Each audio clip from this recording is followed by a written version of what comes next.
এই আপনারা ডাক্তার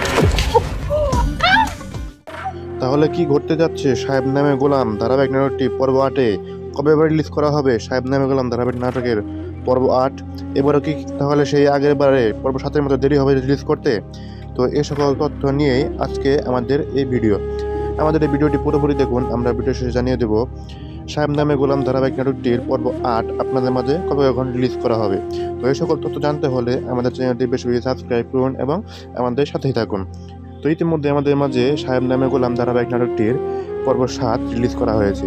তো এখানে যা যা দেখেননি তারা অতি দ্রুত গিয়ে সাহেব নামে গোলাম ধারাবাহিক নাটকটির পর্ব 7 সবাই দেখে আসেন। সেখানেও অনেক ধামাকাদার কাহিনী ঘটেছে এবং সাহেব নামে গোলাম ধারাবাহিক নাটকটি পর্ব 8-এ আরও ধামাকাদার কাহিনী ঘটতে যাচ্ছে। তো এই সকল তথ্য জানতে হলে আমাদের চ্যানেলটি সাবস্ক্রাইব করে রাখুন, যাতে সবার আগে সকল ধরনের নাটকের আপডেট আপনারা পেয়ে যেতে পারেন। তো আর দেরি না চলুন আপনি আমাদের জানিয়ে দিই কবে রিলিজ করা হবে সাহেব নামে গোলাম এই নাটকটির পর্ব 8। আশা করা যায় আগামী 2 থেকে 3 দিনের মধ্যেই আপনাদের মাঝে সাহেব নামে গোলাম ধারাবাহিক নাটকটি পর্ব 8 রিলিজ করা হবে। তো আজকের মতো বিদায় নিচ্ছি, সবাই ভালো থাকবেন, সুস্থ থাকবেন। দেখা হবে পরবর্তী ভিডিওতে। ধন্যবাদ।